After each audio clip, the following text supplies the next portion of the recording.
amada igreja, olá queridos amigos. Mais um domingo, ou mais uma vez, né? Nos encontramos assim, tecnologicamente, né? Para adorar o nosso Deus. E para dizer que toda a honra e toda a glória seja dada a Ele. Que você aí na sua casa possa render gratidão, possa render louvor a esse Deus, possa ser grato na tua vida. Em Salmo 57 diz: Eu te louvarei, ó Senhor, entre as nações, cantarei teus louvores entre os povos, pois o teu amor é tão grande que alcança os céus, a tua fidelidade vai até as nuvens. Sê exaltado, ó Deus, acima dos céus, sobre toda a terra esteja a tua glória.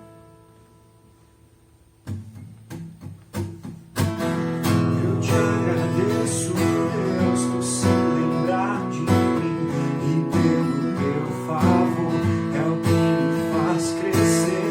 Eu vivo pela fé e não vacilo, eu não paro, não preciso. Eu sou de Deus, eu sou de Cristo.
Olá, queridos irmãos, amados, povo de Deus, amigos.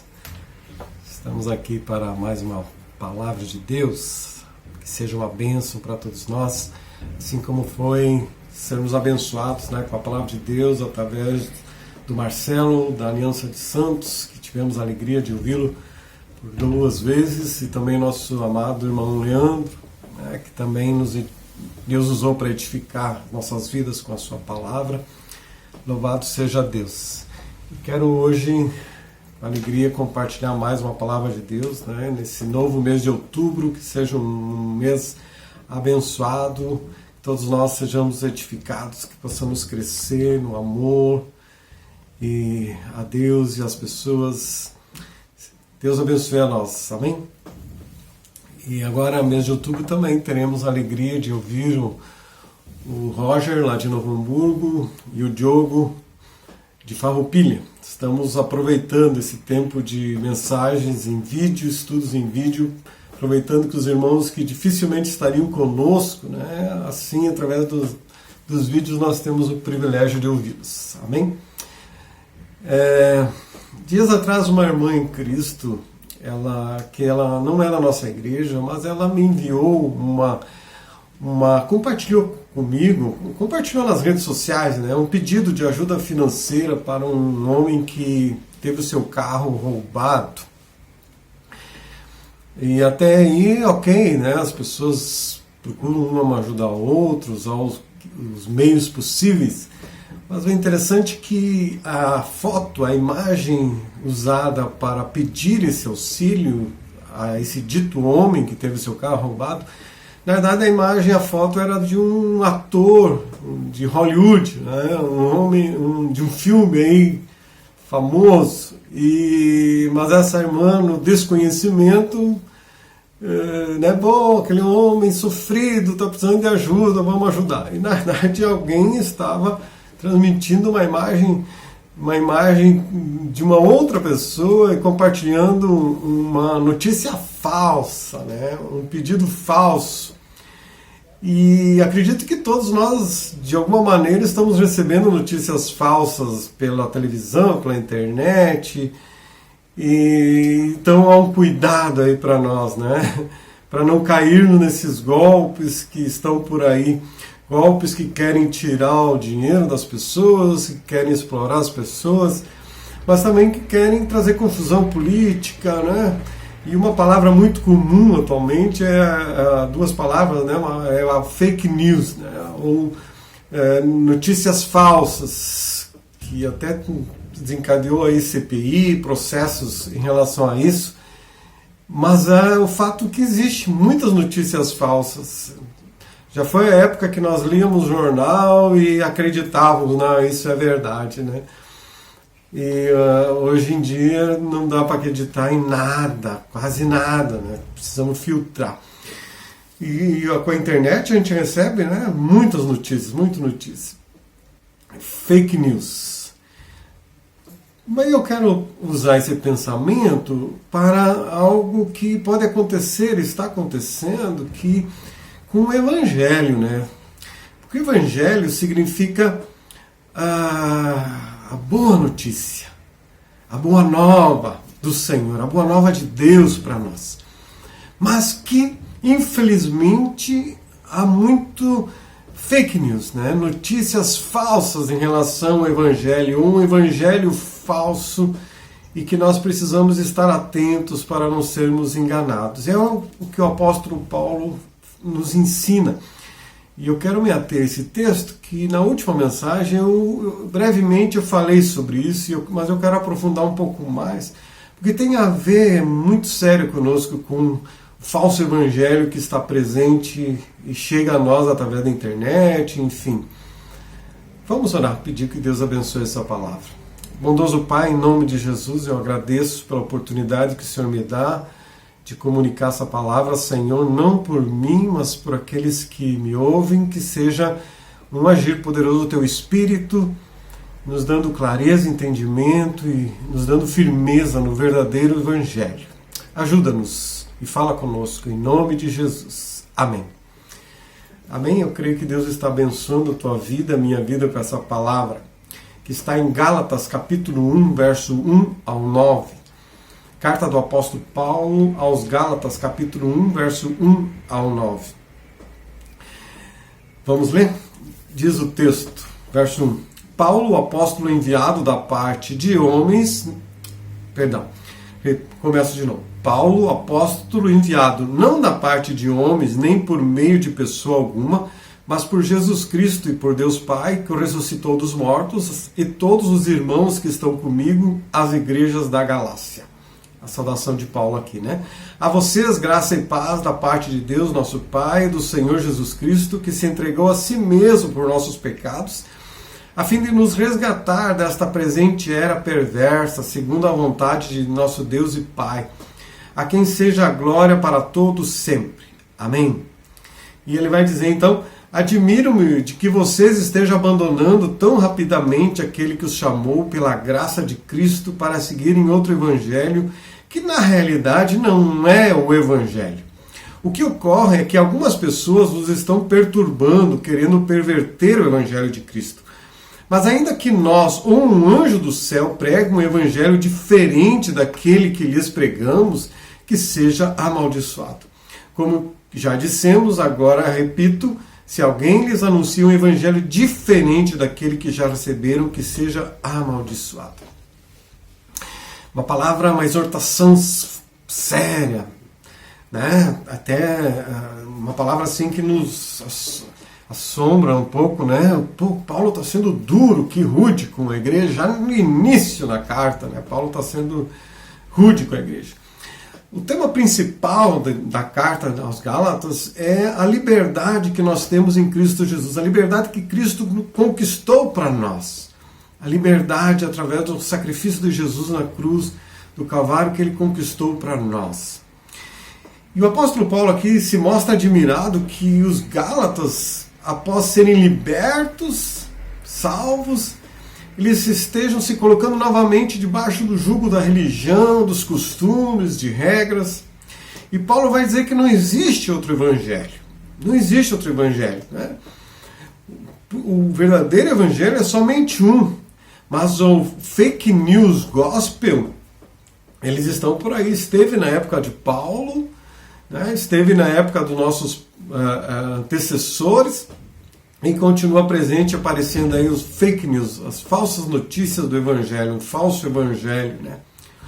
Porque principalmente o evangelho fake, o evangelho falso, ele quer transformar o evangelho de Jesus do gosto pessoal, do gosto da pessoa, adequar a vida da pessoa. Em vez da pessoa adequar a sua vida ao evangelho, à palavra de Deus, ela quer que a Bíblia, que o evangelho venha a se alinhar com a sua vida, com as suas escolhas, com a sua cultura. É o contrário que tem que acontecer, né? As pessoas não querem saber esse evangelho falso, as pessoas querem interpretar o evangelho a partir do seu gosto, a partir da sua vida, a partir do que elas gostariam que Jesus dissesse, fizesse, não o que Jesus disse e como Jesus viveu. Eles querem transformar isso, né? E aqui na carta de Paulo aos Gálatas, se você puder ler todos os capítulos, você vai ver que Paulo faz essa defesa do verdadeiro evangelho, porque o falso evangelho estava presente e está também no meio de nós, repito, né? Então Paulo faz essa defesa em toda a sua carta aqui em Gálatas, né? E eu vou estar usando aqui, obviamente, principalmente a Bíblia, mas também usarei um comentário bíblico, dentre as fontes dos comentários, vou usar especialmente um do Timothy Keller, né? O pastor Timothy Keller. E amém? Que Deus abençoe. Para que nós foquemos no verdadeiro evangelho, não nos desviemos do verdadeiro evangelho, porque isso tem a ver com as nossas almas, com a nossa fé, com a verdade de Deus. E quando lemos o texto do apóstolo Paulo aqui, capítulo 1, esses primeiros versículos, nos chama a atenção a maneira como Paulo ele faz uma breve saudação, né? Nas outras cartas que ele escreveu, ele faz uma saudação e faz ações de graças à igreja e tal. Aqui ele faz uma breve saudação e já chegando, como se diz, né? Chega pesado, né? Porque a igreja estava fragilizada, estava faltando com uma coisa muito séria, que era o evangelho. O evangelho. E o tom usado por Paulo, né, mostra que ele estava de uma certa forma surpreso, admirado, como que eles em pouco tempo estavam, que ele tinha começado a igreja, né, como missionário, agora há pouco tempo eles já estavam se desviando, abandonando o único evangelho, né, ele vai dizer, estou admirado. E ele vai chamar eles lá no capítulo 3 de insensatos.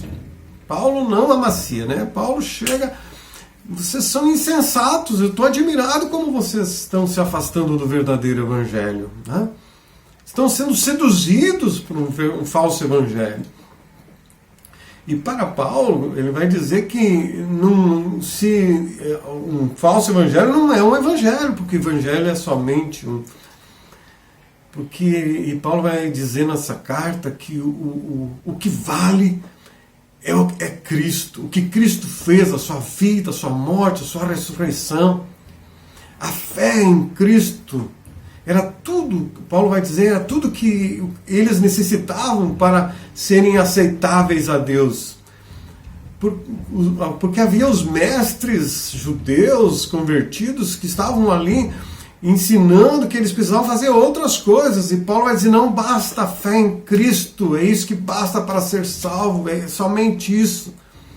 E se você se colocar sobre um outro evangelho, se você aceitar um outro evangelho, se você aceitar outras regras, Paulo vai dizer, isso é maldição. Vocês estão se colocando sobre maldição, Deus não quer isso para vocês. Ou seja, saber o evangelho, conhecer o evangelho de Cristo é importante, é necessário para a nossa vida com Cristo. Essa aparente raiva, né, de Paulo aqui na introdução era direcionada especialmente não aos membros, mas também a eles, mas especialmente aos mestres que estavam enganando o povo, ensinando coisas erradas, né? Enganando coisas. E sobre o que comer, sobre a circuncisão, sobre outras leis cerimoniais, querendo introduzir na igreja práticas que já sim foram abolidas do Antigo Testamento. Paulo está com raiva desses líderes, desses mestres, né? E Paulo está admirado que os irmãos estavam seguindo esse outro evangelho, né? Ele diz lá em Gálatas capítulo 4, verso 8 a 10, antes, quando vocês não conheciam a Deus, eram escravos daqueles que por natureza não são deuses. Mas agora, conhecendo a Deus, ou melhor, sendo por Ele conhecidos, como é que estão voltando àqueles mesmos princípios elementares, fracos e sem poder? Querem ser escravizados por eles outra vez? Vocês estão observando dias especiais, meses, ocasiões especiais e anos, né? E depois em outro texto vai dizer alimentos e coisas. Paulo está dizendo, mas como vocês estão voltando a esse jugo de novo, que Cristo já libertou vocês? Em Gálatas, já no capítulo 5, Gálatas 5, verso 1, ele vai dizer, foi para a liberdade que Cristo nos libertou, portanto permaneçam firmes e não se deixem submeter novamente ao jugo de escravidão.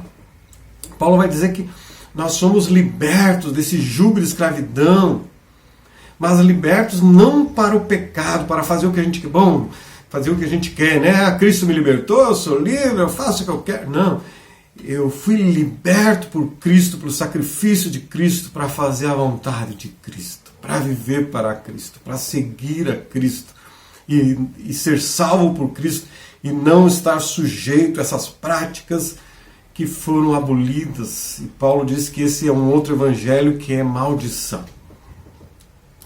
Para os Gálatas na época, provavelmente isso parecia uma coisa simples, indiferente, tão pequena, né? Para quê? Qual é o problema disso? É claro que o ponto central da nossa vida é agradar a Deus, amém? A nossa vida deve ser para agradar a Deus. Mas Paulo diz, quando você busca algumas práticas que Deus não aprova, que de certa forma estão anulando o sacrifício de Cristo, que eu vou estender daqui a pouco sobre isso na mensagem, Paulo está dizendo, você está rejeitando completamente o Evangelho de Cristo, porque é Cristo crucificado, ressurreto, nos basta para a nossa salvação, e não mais outras coisas. Não é isso, né? Não é isso. Isso está anulando o Evangelho verdadeiro de Cristo. E ainda hoje, né, cristãos estão titubeando, né, entre a mensagem é somente Cristo para nossa salvação, ou outros que dizem é Cristo mais algumas coisas. Você precisa de Cristo e mais algumas coisas para ser salvo. O verdadeiro evangelho vai dizer que você precisa de Cristo para ser salvo. E o falso evangelho, o evangelho fake, né, você precisa de Cristo e outras coisas para ser salvos. Cristo mais alguma coisa, né? Mais alguma coisa. Ah, parece tão legal isso, né? Parece uma aparência, tem uma aparência assim tão séria, tão... uma pessoa coloca outras coisas. Não, para salvação não pode. É só Cristo. Esse é o verdadeiro evangelho. Esse é o verdadeiro evangelho. Amém? Esse é o verdadeiro evangelho. Porque Paulo sabia, quando ele escreve a igreja da Galácia, ele sabia que abrir mão do evangelho verdadeiro é abandonar o próprio Cristo, é substituir a Cristo, é perder a Cristo, perder a bênção, perder a liberdade que Cristo consegue, perder essa salvação. Por rejeitar a Cristo é perder a salvação de Cristo. Então o evangelho é importante, e é importante nós conhecermos o evangelho, conhecer o evangelho de Cristo, conhecer o verdadeiro evangelho para evitar o evangelho falso, o fake evangelho, né? O evangelho verdadeiro é o evangelho da salvação pela graça de Deus mediante a fé no sacrifício de Jesus Cristo. Esse é o verdadeiro evangelho. Efésios capítulo 1, Gálatas capítulo 1, verso 3 e 5 diz: a vocês graça e paz da parte de Deus nosso Pai e do Senhor Jesus Cristo, que se entregou a si mesmo por nossos pecados, a fim de nos resgatar desta presente era perversa, segundo a vontade de nosso Deus e Pai, a quem seja a glória para tudo sempre. Amém. Amém. A glória para o Senhor para tudo sempre. Amém. O falso evangelho, ele apresenta que ao final da vida, ao final de toda a história, Deus ele vai salvar todo mundo. E não importa como a pessoa viveu, né? Tem aquele falso evangelho que tem a fé em Cristo e precisa um monte de coisa para ser salvo. Estou falando de salvação. Não estou falando de santificação, de mudança de vida que é necessário para nós. Estou falando de salvação, porque o evangelho é salvação. Deus veio nos salvar. Jesus veio morrer na cruz para nos salvar. Essa é a principal obra, a obra redentora, a obra de salvação de Jesus para nós. Para nós. Então, há um falso evangelho que, independente se a pessoa crê em Cristo ou não, vai ser salva todo mundo no final. Porque Deus é bom, Deus vai salvar todo mundo, né? Independente da vida que a pessoa levar. E eles omitem que Deus, além de ser um Deus amoroso, um Deus bom, um Deus salvador, mas Ele é um Deus justo, é um Deus juiz. E um juiz rude, um juiz, né, que não passa a mão. Por isso Jesus, nosso Salvador, aleluia.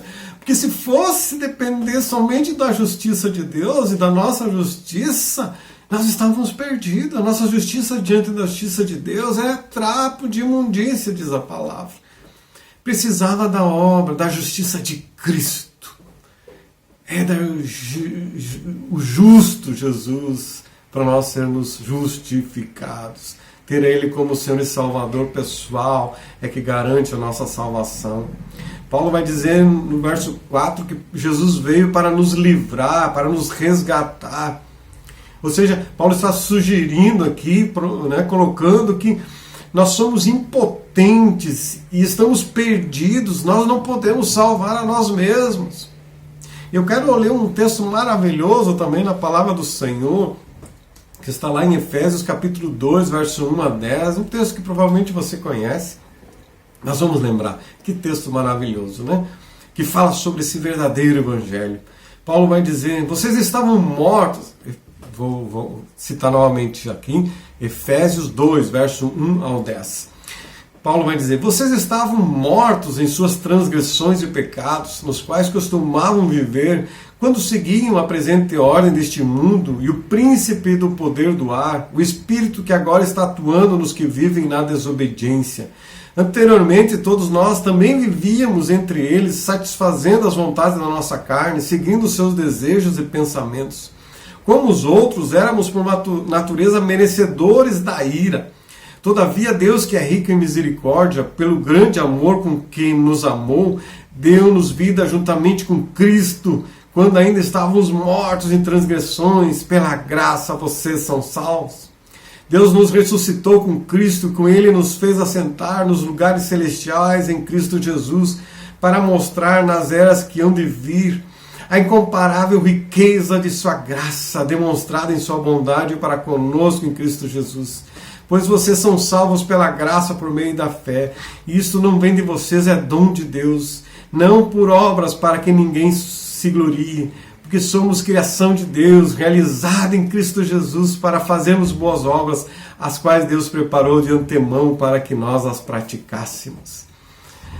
Esse texto, quando eu leio, dá vontade de chorar, né? De ver essa obra maravilhosa de Jesus, esse amor que nos constrange, esse sacrifício de Cristo, de olhar para nós perdidos, maltrapilhos, sujos pelo pecado, e Ele nos amar e dar a sua vida por nós. Eu leio esse texto e realmente com lágrimas em meus olhos, que esse amor que Jesus tem por mim, que Ele tem por você. A salvação pela graça de Deus, por intermédio da minha fé em Cristo Jesus, por aquilo que Jesus fez, né? Pela graça vocês são salvos. Aleluia, que texto maravilhoso. Obrigado, Senhor, por essa palavra. Estávamos mortos em nossas transgressões, diz o texto, mas a incomparável riqueza da sua graça, demonstrada em sua bondade para conosco em Cristo Jesus. Pois vocês são salvos pela graça por meio da fé. E isso não vem de vocês, é um presente, é um dom de Deus. É um dom de Deus, a fé, a nossa salvação, é um dom de Deus. Aleluia. Mas o evangelho falso está aí. O evangelho, né, estava com os Gálatas e estava nos séculos passados e continua presente. Em algumas igrejas ainda, grupos religiosos, né, ainda se ensina implícita ou explicitamente que você é salvo pela entrega da vida a Cristo, mas também somada a isso as suas crenças, ao seu comportamento correto, aí você é salvo. Alguns ensinam que se você, no dia que você morrer, você falhar, você perde a salvação, você deixa de ser salvo, porque você não tem um comportamento certo, você precisa ter uma vida muito correta, muito certinha para ser salvo. Estão anulando o sacrifício de Jesus, não pode, né? Ou seja, está se colocando essa nossa salvação baseada no nível da nossa fé e não no objeto da nossa fé, né? O Evangelho diz que nós somos salvos por intermédio da nossa fé, mas não pelo desempenho nosso desempenho, mas pelo desempenho do nosso Salvador. É o que Jesus fez que nos salva, não é o que nós fazemos. Aleluia!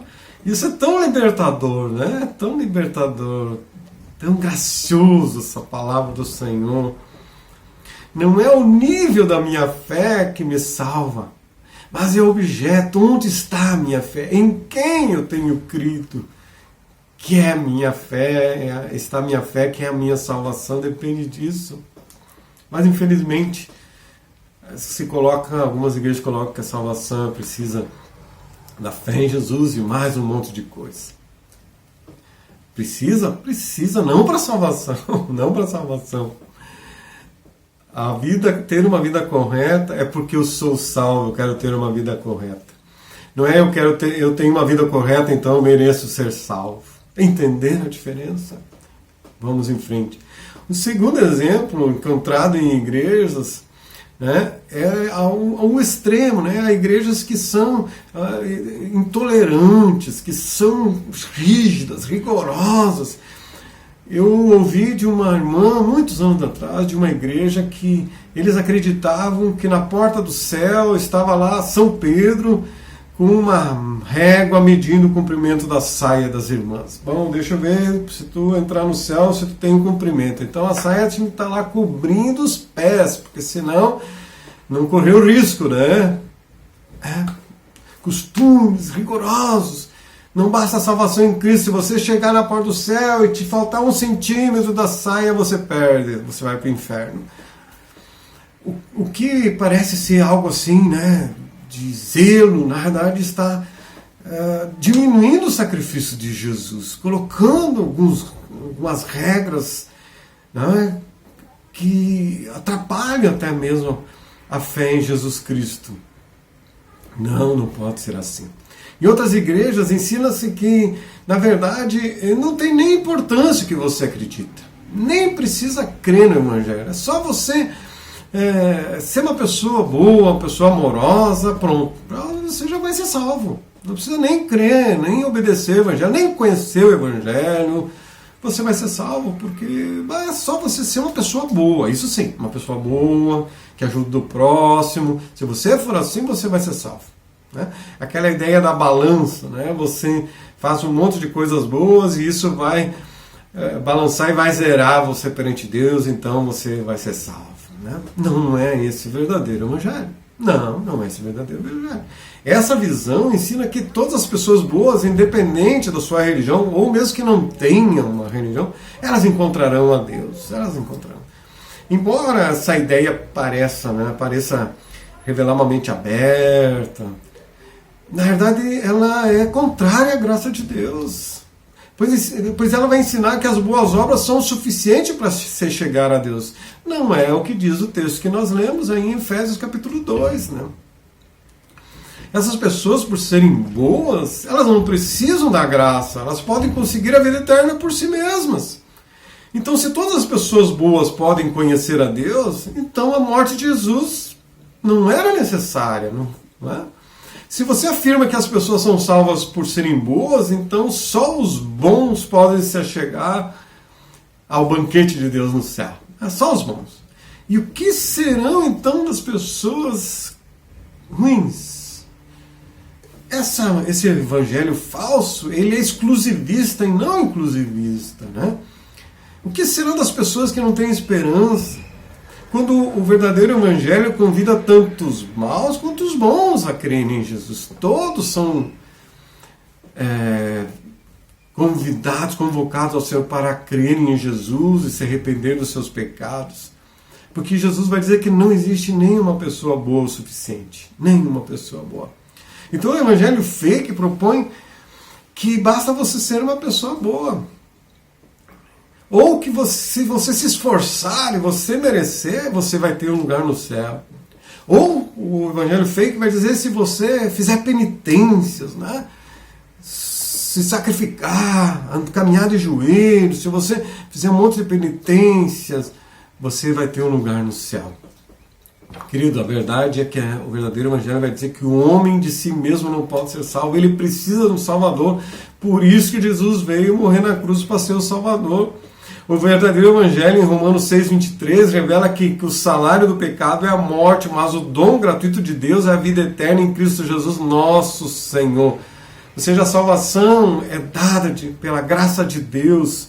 O que nós merecemos é a morte, mas Deus nos dá a vida eterna por meio da nossa fé na obra redentora de Jesus. Ou seja, eu não devo praticar a lei, é a ideia de Paulo em Gálatas e Efésios, que eu não devo me preocupar em praticar a lei e as boas obras para me esforçar e ser salvo.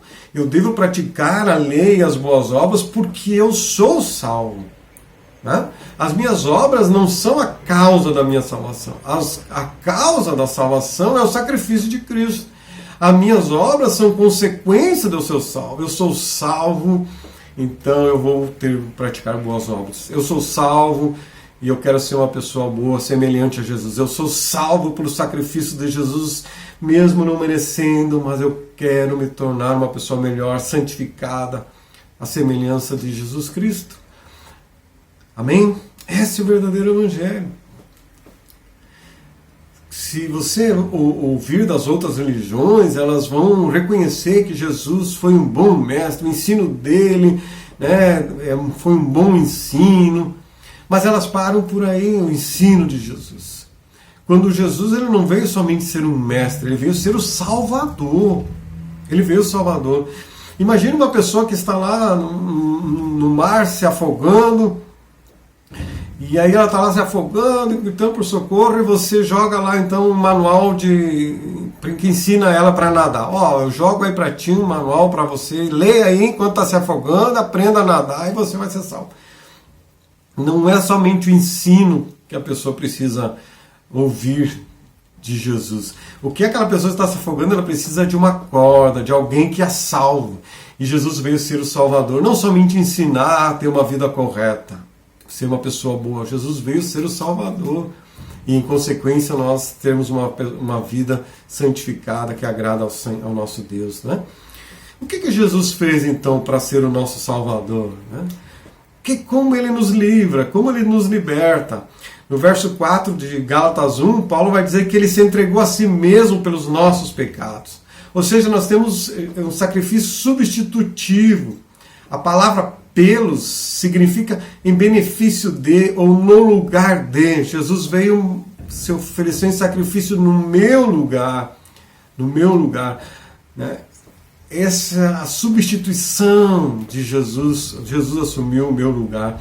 Em 1 Timóteo 2, 4 a 6, Paulo diz que Deus deseja que todos os homens sejam salvos e cheguem ao conhecimento da verdade. Pois há um só Deus e um só mediador entre Deus e os homens, o homem Cristo Jesus, o qual se entregou a si mesmo como resgate por todos. 1 João 4, 9 e 10. Foi assim que Deus manifestou o seu amor entre nós, enviou o seu Filho unigênito ao mundo para que pudéssemos viver por meio dele. Nisto consiste o amor, não em que nós tenhamos amado a Deus, mas em que Ele nos amou e enviou seu Filho como propiciação pelos nossos pecados. E Romanos 5,8, mas Deus demonstra seu amor por nós. Cristo morreu em nosso favor quando ainda éramos pecadores. Amém? Que maravilha, né? Deus não nos ama porque nós somos úteis. Deus não nos ama porque nós somos pessoas boas. Ele nos ama pelo simples fato de que nos ama. Nos ama. Não há um motivo para Ele nos amar. Ele é amor e Ele nos ama. Mas esse amor de Deus, Ele nos dá segurança. Saber que Deus nos ama, não pelo meu desempenho, pelo nível da minha fé. Ele me ama, Ele me ama. Antes de eu amar a Ele, Ele já me amava. Então, é o tipo de amor que nós não temos medo de perder. Porque Ele me amava antes e continua me amando. Ele me amava antes de eu amar Ele. E Ele continua me amando, e me amará para sempre. Há segurança nesse amor. Porque a morte de Cristo não foi um sacrifício geral por toda a humanidade, né? Morreu por todos aqueles que nele creem. É um sacrifício substitutivo. Jesus sim veio morrer por toda a humanidade. Mas é preciso a fé da pessoa em Jesus para ser salva. Jesus ele não morreu, Ele não nos comprou para nos dar uma nova chance, né? Uma oportunidade de nós endireitar a vida, acertar a vida com Deus, né? Ele fez o que nós não podíamos fazer.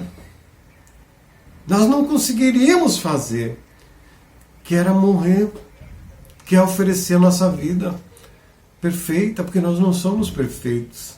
Jesus fez o que nós deveríamos ter feito, mas Ele fez em nosso lugar, do que nós não conseguiríamos, de modo que então Ele se torna o nosso Salvador, e nós somos totalmente absolvidos, libertos, né, da penalidade, da condenação eterna. Aleluia!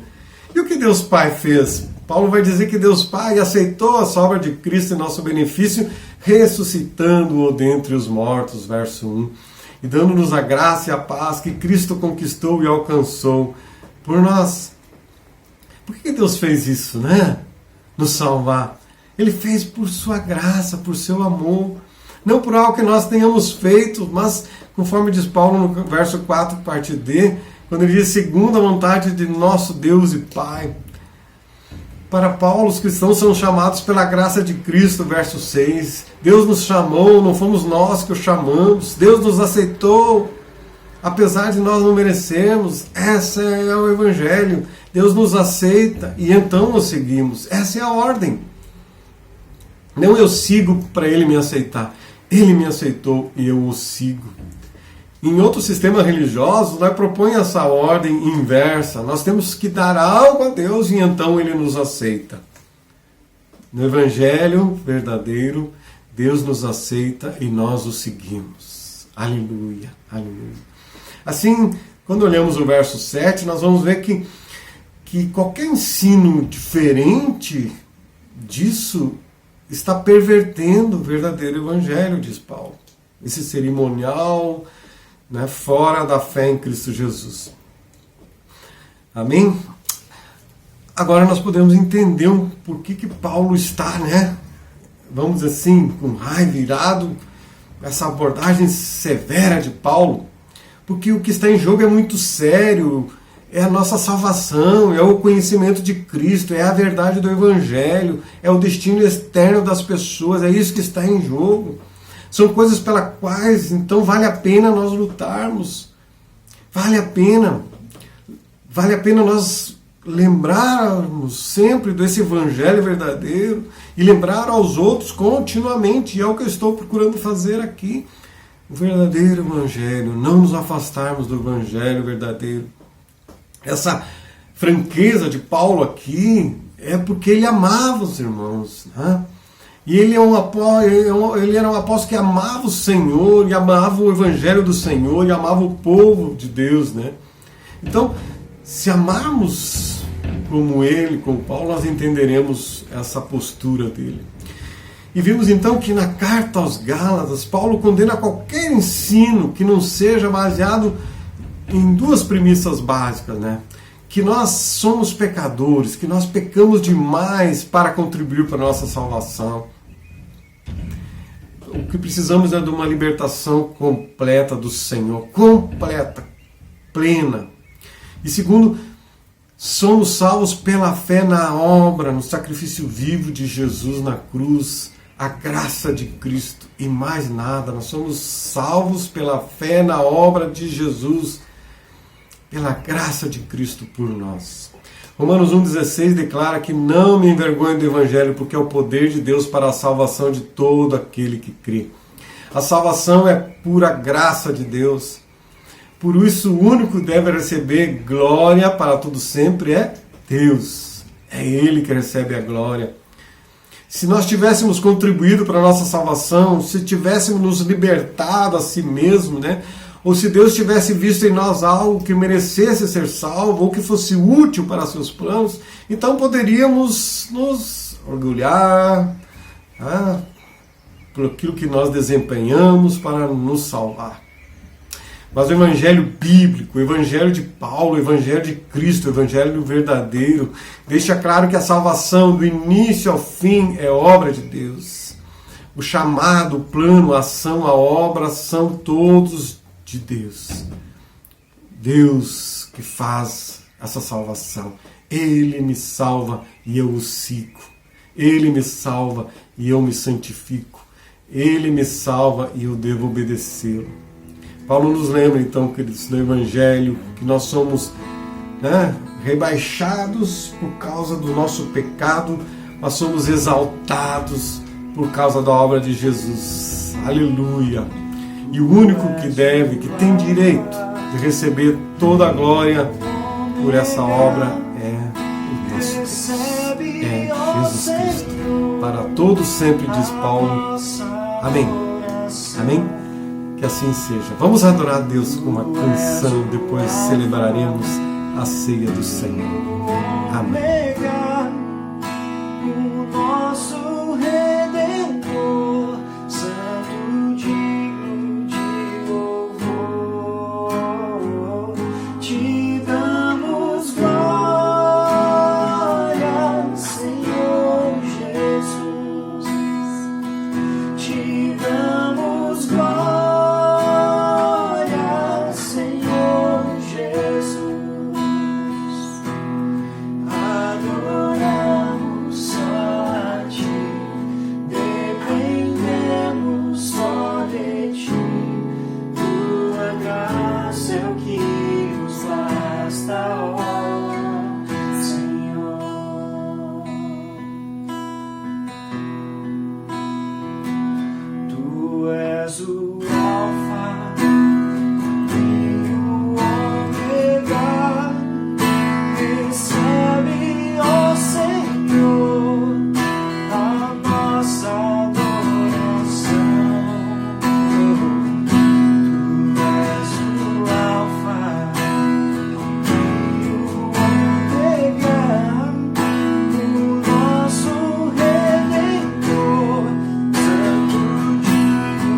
um Deus de milagres. Louvemos, louvemos, louvemos, louvemos, louvemos, louvemos.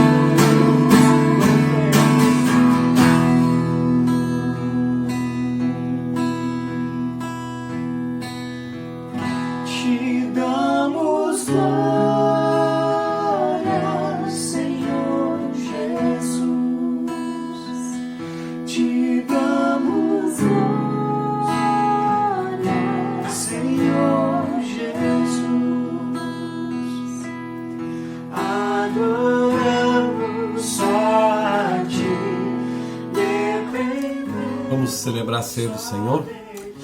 Quero ler um texto que eu compartilhei com a igreja dias atrás, que é 1 Pedro 1, 18 a 21, que diz: Vocês sabem que não foi por meio de coisas perecíveis, como prata ou ouro, que vocês foram redimidos da sua maneira vazia de viver, que lhes foi transmitida por seus antepassados, mas pelo precioso sangue de Cristo, como de um cordeiro, sem mancha e sem defeito, conhecido antes da criação do mundo, revelado nesses últimos tempos em favor de vocês. Por meio dele vocês creem em Deus, que o ressuscitou dentre os mortos e o glorificou, de modo que a fé e a esperança de vocês estão em Deus. Aleluia. Ao ser crucificado, Jesus foi crucificado o seu corpo, simbolizado aqui pelo pão, e derramou o seu sangue, simbolizado pelo suco da vide. E nós queremos lembrar que esse sacrifício de Jesus nos traz o perdão, a redenção e nos garante a nossa salvação. Vamos agradecer ao Senhor pelo pão e pelo suco, louvando ao Senhor por tão grande salvação. Pai, te damos graças pelo pão e pelo cálice, pelo sacrifício de Jesus, substituindo-nos na cruz do Calvário e nos dando acesso livre ao Senhor e nos garantindo a vida eterna. Louvado seja Jesus por tanto amor. Amém. Comamos do pão e bebamos do cálice.